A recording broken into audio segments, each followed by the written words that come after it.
It's a pleasure to follow the Noble Baroness, and as much so to follow the Noble Baroness Parmenter as well, who was very generous in what she said, and I agreed with everything she said, particularly that part. I want to congratulate the committee for putting together a really valuable report, and if I may, I'm going to focus initially, at least, on the international role of the UK, both in terms of agitation, but also in terms of leading by example. I think the UK has a particular role to play. Now, logically, it's an obvious thing to say, but there is nothing more important than mending our relationship with the natural world. Absolutely everything we have, everything we need, everything we do, our entire economic system is based on nature, which is why the damage we're doing to it all around the world is just so mad. The damage to our rivers, our mangroves, our corals, our forests. If you consider that if I more or less keep to my time now, by the time I finish, but by the time I sit down, we'll have lost the equivalent of nearly 400 football pitches worth of forest. And it almost defies belief and imagination. And these are forests that are home to 4/5 of the world's terrestrial biodiversity.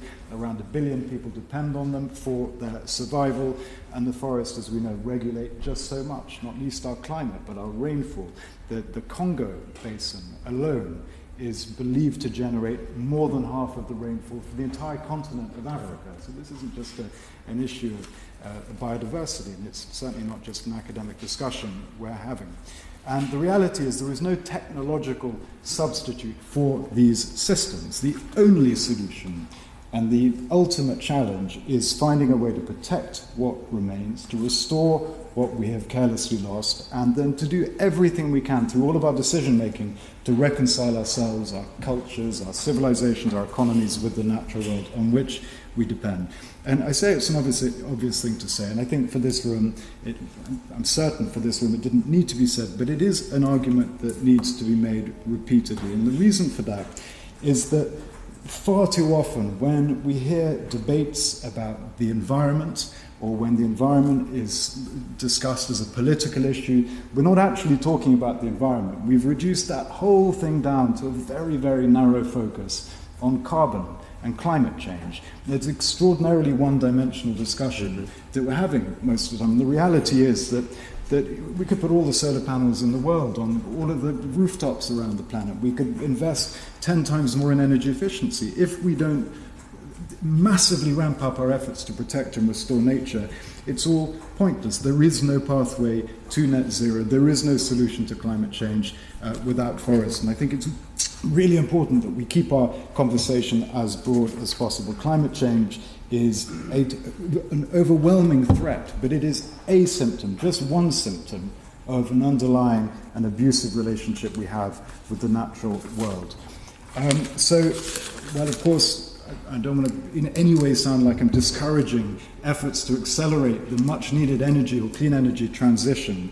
It is crucial, I think, that we ramp up our focus on nature, on preventing nature loss. And by the way, we know we can do it. There are examples all around the world. I had the privilege of being a minister for the international environment. I saw with my own eyes initiatives on a tiny scale, initiatives on a huge scale, initiatives sometimes on a national scale, where countries have managed to break the link between productivity, prosperity, and environmental destruction. In fact, I've just come back from Indonesia just a couple of days ago. I hate flying. I have to be drunk to get on an airplane, so I'm probably not making as much sense now as I'd like to be. But I can tell you that in Indonesia, a country that has taken a lot of flack over many years for high rates historically of deforestation, has got its deforestation under control. They don't get the credit for it, but they have. The data doesn't lie. They've broken the link between palm oil production and deforestation. There is still some deforestation, of course, but it is nothing compared to what it was. And if all the great forest countries behaved in a way that Indonesia has, we'd be having a very different discussion. So we know it can be done. Noble Lords will remember a few years ago we had the privilege of hosting COP in Glasgow, COP26, which we made an effort to turn into a kind of nature COP. So we wanted to broaden the focus, and we delivered the Glasgow Leaders Declaration on forests. We've got 145 countries representing 90% of the world's forests to commit to end deforestation this decade. We secured $20 billion to support those countries to do it, and we persuaded the multilateral development agencies to align their policies, their portfolios with that same aim. And I think it did represent, in theory at least, an unprecedented package of support for us. And I would like to put on the record my thanks to really extraordinarily talented people in the sort of invisible part of government, the people who don't normally take part in these debates, but who do the real work. Because without any doubt, that was a consequence of an extraordinarily effective diplomatic effort.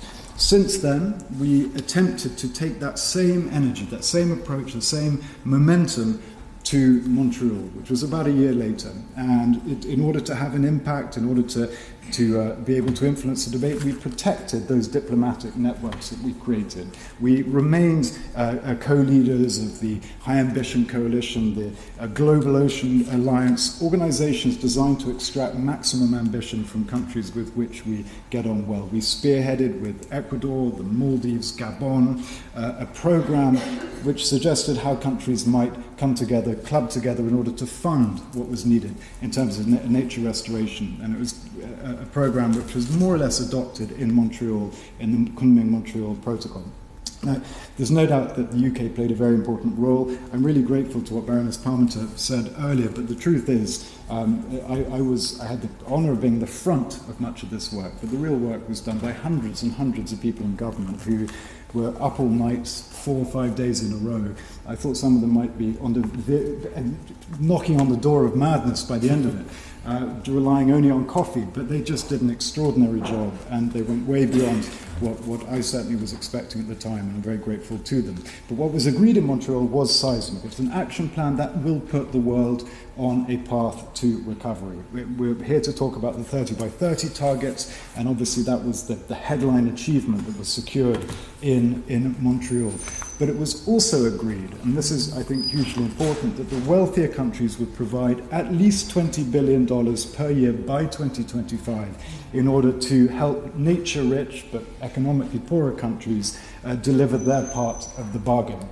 And a lot's been achieved since Montreal, undoubtedly. We've got the targets, we've got the agreements, we've got the treaties. In basic terms, I think we do have the tools we need if we're serious about turning the tide on nature destruction. But if we don't use those tools, unless we properly do our part, the targets are academic. They are just targets on paper. And the truth is that right now, globally, and I'm going to include the UK in this, we're not living up to the commitments we made.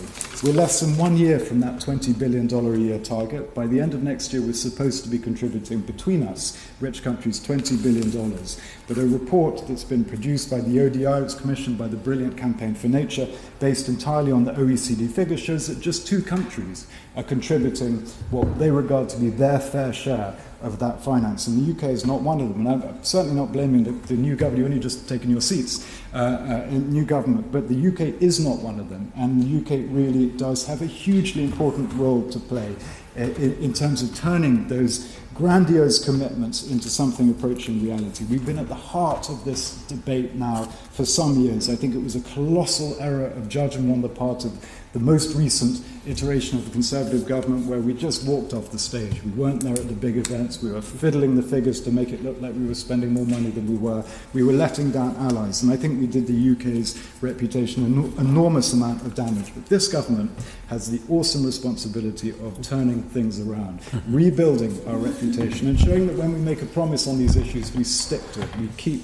our word. And that matters financially, for the reasons I've just explained, but it goes far beyond the finance. It's about the politics as well.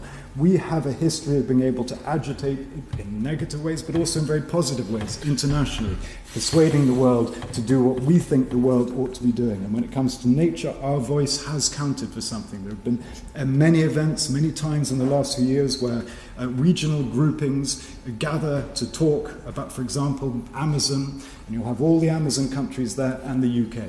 We have similar events in Asia, where leaders from Asian countries gather to talk about their biodiversity, and the UK is the only non-regional member there. We have a voice and I think it's absolutely essential that we use it. We've got to get the rich country friends that we have to step up and pay their fair share. We've got to mobilize the private finance that we need to mobilize. There's not anything like enough public finance to do the job.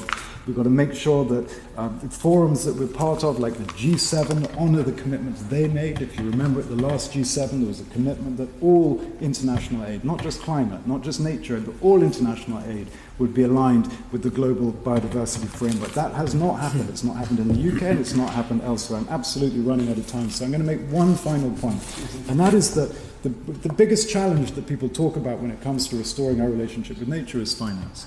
We're told there's a $500 billion black hole annually. That's what's needed annually to turn things around. By coincidence, that's also how much is spent each year by the top 50 food-producing countries subsidizing often highly destructive land use. The UK is one of the few countries, possibly the only country, that's really got to grips with this challenge of reforming our subsidies such that we're paying public money in return for public goods like the environment. And it is really important, I know others will be talking about this in due course, it's really important that this new government seizes that agenda, recognizes that opportunity, and doesn't in any way yield to the vested interest that undoubtedly will be trying to pressure this government to water down our commitments on land use subsidy reform. It's just too important internationally and too important for the UK. Wow.